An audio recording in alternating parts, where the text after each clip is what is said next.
It looks like Arsenal are trying to recreate the Man City midfield, and there's just one missing piece of the puzzle. During Mikel Arteta's time as Pep Guardiola's assistant manager, City became the first team to win 100 points in a Premier League season. Their midfield trio of Fernandinho, David Silva and Kevin De Bruyne dominated the division in 2017-18. Fernandinho was charged with starting City attacks and halting the oppositions, ranking first among his teammates for tackles made, duels won and aerial duels won. Meanwhile, El Mago waved his magic wand in the left half space, averaging more passes in the opposition half per 90 than any other player in the league, and ranking first for chances created from open play per 90 among his City teammates.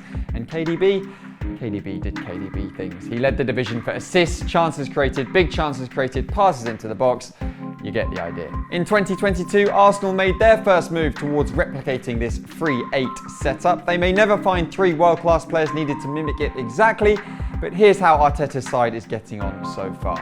Starting with its foundation, Thomas Partey has looked every bit a £45 million player since shifting to the base of midfield. Xhaka possesses the progressive passing needed to be the Fernandinho, but his lack of mobility means he has never been trusted to operate on his own.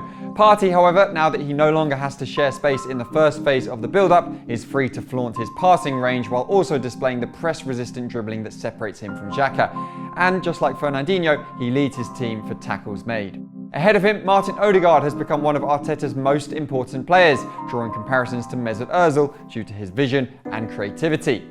However, while Ozil was unable or unwilling to transform into a number 8, Ødegaard is displaying the characteristics needed for all playmakers to find their place in the modern game, as David Silva did under Guardiola.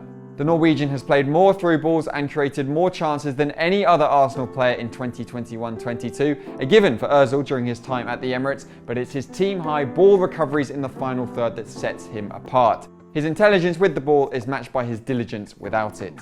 And just as Silva developed supreme chemistry with Sane, Ødegaard has formed his own telepathic link with a fellow left-footer in Seko, albeit on the opposite side. So that leaves the final midfield spot.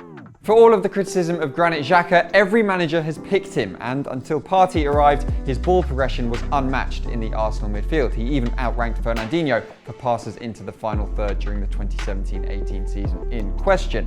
But with Thomas best placed to reprise the role of the Brazilian, the Swiss international has been deployed in a more advanced role, and despite some decent displays, he does not have the same skill set required to be the all-conquering box-to-box dynamo KDB was, and still is, for City.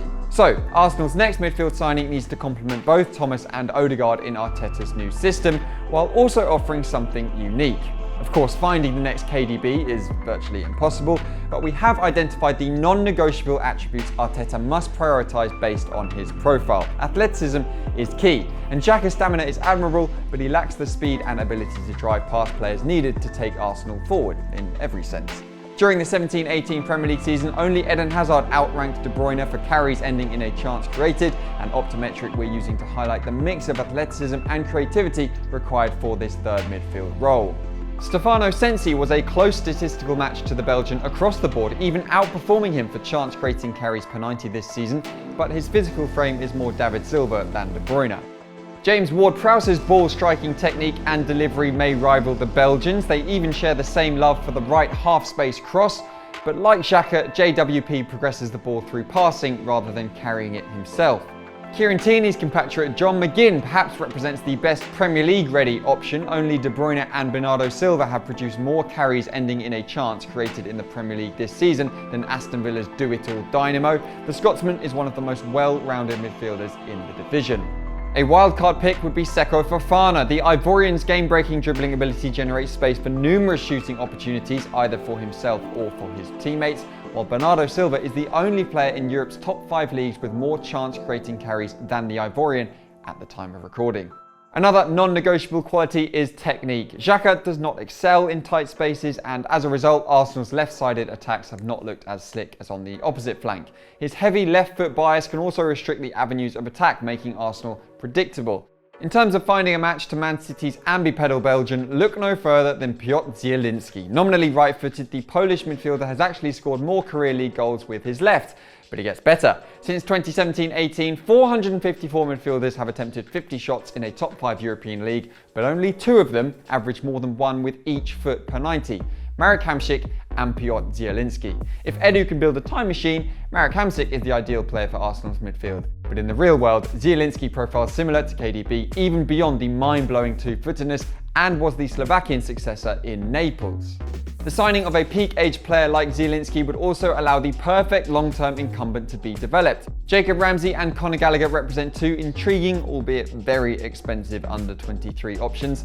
Chelsea are unlikely to allow Gallagher to leave after another successful loan spell, especially to Arsenal, but the fact he leads Crystal Palace for goal contributions, shots on target, chances created, crosses, passes into the box, and ranks second for tackles, take-ons completed, and final third ball recoveries, he was too good not to mention. Ramsey has turned heads due to his eye for goal. Note that his first 6 in the Premier League were split equally between left and right foot, and he favours the left-sided role Arsenal are looking to fill. Given Ødegaard's more dominant role in possession, Ramsey's goal threat and excellent off-the-ball movement could be a compromise to the KDB profile worth making. But this final suggestion would not even cost Arsenal a penny. Before injury, Emile Smith-Rowe was thriving in a left wing role. However, as Arsenal's style has developed in his absence, Martinelli's form has shown this left wing spot is now very much a wide forward role, similar to Sterling's at Man City, but once again, the mirror image. And although his goal-scoring exploits suggest the Hale End graduate can continue to perform there, learning the ways of the number 8 could mean a future Arsenal 11 could include Ødegaard, Xhaka, Martinelli and Smith-Rowe all from the start. Arsenal's number 10 has displayed the required two-footedness. His first 10 Premier League goals were split evenly between left and right foot, while his ball-carrying ability was the hallmark of his dominant displays for the under-23 side. He's even the same height. It might take a while, but ESR could become Arsenal's very own KDB, fulfilling the Kevin De Bruyne prophecy. Martin Tyler will be pleased.